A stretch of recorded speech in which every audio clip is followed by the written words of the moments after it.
Hello, നല്ല അടിപൊളിയൊരു കല്ലുമ്മക്കായ് ബിരിയാണി ഉണ്ടാക്കിയാലോ? അതിന് വേണ്ടിയിട്ട് ആദ്യം കുറച്ച് ഉള്ളി നന്നായിട്ട് വഴറ്റി, പിന്നെ ഇഞ്ചി വെളുത്തുള്ളി പേസ്റ്റ്, പിന്നെ മസാലകളൊക്കെ ഇട്ടു, പിന്നെ കുറച്ച് തക്കാളിയും കൂടി ഇട്ടു കേട്ടോ. അപ്പോഴേക്കും നമ്മുടെ കല്ലുമ്മക്കായ് നന്നായിട്ട് കഴുകി എടുത്തിട്ടുണ്ട്. പിന്നെ അതിന് വേണ്ടിയിട്ട് മസാല തയ്യാറാക്കുകയാണ്. ഉപ്പ്, മഞ്ഞൾപ്പൊടി, മുളക് പൊടി, മല്ലിപ്പൊടി, ഇത്രയും കുറച്ച് വെള്ളം ചേർത്തിട്ട് നന്നായിട്ട് മിക്സ് ചെയ്തു. ഇനി നമ്മുടെ കഴുകി വെച്ച കല്ലുമ്മക്കായ് അതിലേക്ക് ഇട്ടു.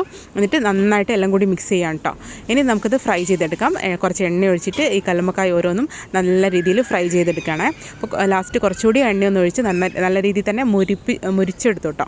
പിന്നെ നമ്മൾ നേരത്തെ തയ്യാറാക്കി വെച്ച മസാലയിലേക്ക് ഈ കല്ലുമ്മക്കായ ഇട്ടിട്ട് എല്ലാം കൂടി നല്ല രീതിയിൽ മിക്സ് ചെയ്യുകയാണ്. അപ്പോൾ നല്ലൊരു സ്മെല്ല് വരുന്നുണ്ട് കേട്ടോ. എന്നിട്ട് നല്ല രീതിയിൽ ഇങ്ങനെ സെറ്റാക്കി വെച്ചിട്ട് ലാസ്റ്റ് കുറച്ച് മല്ലിച്ചപ്പും കൂടി ഇട്ടു. എന്നിട്ട് അത് അവിടെ അടച്ചു വെച്ചു. ആ ഭാഗം കഴിഞ്ഞ് നമ്മൾ റൈസ് ഉണ്ടാക്കാൻ പോവുകയാണ്. അതിന് വേണ്ടിയിട്ട് നെയ്യ് ഒഴിച്ചു. പിന്നെ അതിലേക്ക് ബിരിയാണി മസാല, കറുവപ്പട്ട, ഗ്രാമ്പൂ, അങ്ങനെയുള്ള എല്ലാ മസാലയും കൂടി ഇട്ടു. പിന്നെ കഴുകി വെച്ചിരുന്ന അരി അതിലേക്ക് ഇട്ടിട്ട് നന്നായിട്ടൊന്ന് ചൂടാക്കാം കേട്ടോ. ജസ്റ്റ് ഒരു മിനിറ്റ് ഒന്നിങ്ങനെ ഫ്രൈ ചെയ്തെടുത്തു.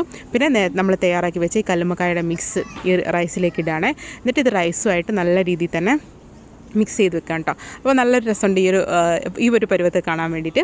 അപ്പോൾ ഇനി ഇതിങ്ങനെ സെറ്റാക്കി വെച്ചതിന് ശേഷം നമുക്കിതിലേക്ക് വെള്ളം ഒഴിക്കണം. അപ്പോൾ ഒരു ഗ്ലാസ് അരിക്ക് 1.5 ഗ്ലാസ് വെള്ളം, ആ രീതിയിലാണ് തിളയ്ക്കുന്ന വെള്ളം. അപ്പം ആ വെള്ളം, തിളച്ച വെള്ളം ഇതിലേക്ക് ഇനി ഒഴിക്കുകയാണ്. പിന്നെ ഇത് ആവശ്യത്തിന് കുറച്ചുകൂടി ഉപ്പ് വേണ്ടി വരും. അപ്പോൾ ഉപ്പും പിന്നെ കുറച്ച് നെയ്യും, കുറച്ചുകൂടി ടേസ്റ്റ് കൂടാൻ വേണ്ടിയിട്ട് കുറച്ച് നെയ്യും, പിന്നെ ലാസ്റ്റ് കുറച്ച് മല്ലിച്ചപ്പും പുതിനയും കൂടി ഇട്ടിട്ടുണ്ട്. ഇപ്പോൾ പരിപാടി കഴിഞ്ഞ് ഇനി കുക്കർ അടച്ച് വെച്ചിട്ട് 2 വിസിൽ. അപ്പോഴേക്കും നമ്മുടെ അടിപൊളി കല്ലുമ്മക്കായ് ബിരിയാണി റെഡി ആയിട്ടുണ്ട് കേട്ടോ.